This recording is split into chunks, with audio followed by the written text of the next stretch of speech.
नमस्कार, मी प्राध्यापक डॉक्टर सतीश कदम. आपण पाहतात गाळीव इतिहास. आजचा आपला विषय आहे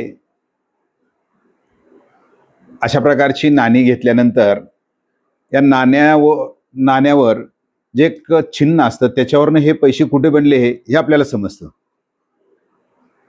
विषय काय आहे, थोडा वेळ आपल्यासोबत राहा, पाहत राहा गाळीव इतिहास. जे आपल्याला नवीन फॉलो करत असतील किंवा नवीन आले असतील आपल्याकडे तर ते सबस्क्राईबचं बटन दाबा. बसल्या बसल्या चला चिल्लर पैसे काढा खिशातले आणि त्याच्यावर एक खून असते, तर त्या खुनावरनं आपण हे पैसे कुठं बनले हे पाहू शकतो. म्हणजे या सुट्ट्या पैशाच्या बाबतीत आहे, नाण्याच्या बाबतीत आहे, नोटाच्या बाबतीत बोलत नाही.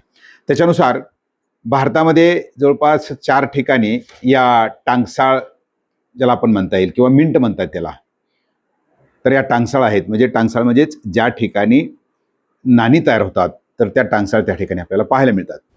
तर त्याच्यानुसार या 4 टांगसाळीमध्ये मुंबईची जी टांगसाळ आहे त्याची स्थापना तशी जुनी आहे, मात्र अलीकडल्या कालखंडामध्ये ज्यावेळेस आपण इंग्रजांच्या कालखंडामध्ये सुरू झालेली टांगसाळ ते 1830ला सुरू झाली. जर समजा आपल्याला पैसे घेतल्यानंतर इसवी सन असतं आणि इसवी सनाच्या खालच्या बाजूला इसवी सन आहे, इसवी सनाच्या खालच्या बाजूला मी तुम्हाला चित्रात दाखवेल. इसवी सनाच्या खालच्या बाजूला जर डायमंड असेल, बघा तुम्ही इसवी सन काढायचं आणि त्याच्या खाली जर डायमंड म्हणजेच हिरा आहे, तर हिऱ्याचं चिन्ह तिथं डॉट फार जरा जवळून बघावं लागतं, लवकर दिसत नाही आहे. तर ते असेल चिन्ह तर समजायचं की ते मुंबईमध्ये तयार झालेलं आहे.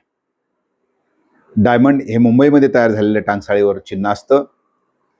त्यानंतर दुसरी जी टांगसाळ आहे हैदराबाद आहे. हैदराबादची टांगसाळ फार जुनी आहे तशी निजामाच्या कालखंडातली, मात्र 1950ला ज्यावेळेस नवीन टांगसाळ आपल्या भारत याच्यामध्ये हैदराबाद संस्थान अखंड भारतामध्ये विलीन झाल्यानंतर तिथं 1950ला जी टांगसाळ सुरू झाली तर त्याच्यावर आपल्याला तारा किंवा स्टार असतं. इसवी सनाच्या खालच्या बाजूला हैदराबादच्या टांगसाळीवर स्टार किंवा त्याला आपण मराठीमध्ये तारा म्हणतो, स्टार किंवा तारा. त्यानंतर नोएडाची जी टांगसाळ आहे ते 1989ला सुरुवात झाली आणि हे जास्त नाणी तुम्हाला दिसतील. तर त्या असणाऱ्या नाण्यावर इसवी सन जिथं लिहिलेलं आहे त्याच्या खालच्या बाजूला तुम्हाला फक्त डॉट दिसतो. इथं डॉट आहे खाली, तर तो जो डॉट असेल, फक्त डॉट, ठिपका ज्याला आपण म्हणता येईल, तर ठिपका असेल तर ते नाणं नोएडा या ठिकाणी तयार होतं असं आपल्याला म्हणता येईल.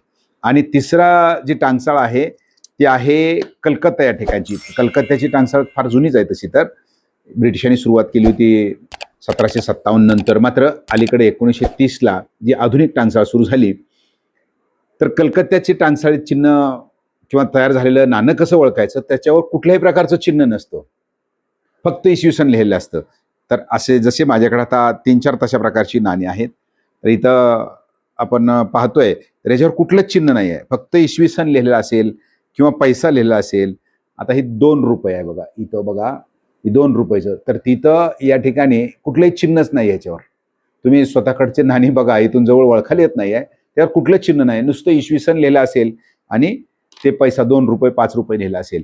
तर असं त्या ठिकाणी बसल्या बसल्या आपले चिल्लर काढा खिशातली. आणि हे एक जनरल नॉलेज आपल्याला माहिती असावं की भारतामध्ये काय चाललंय.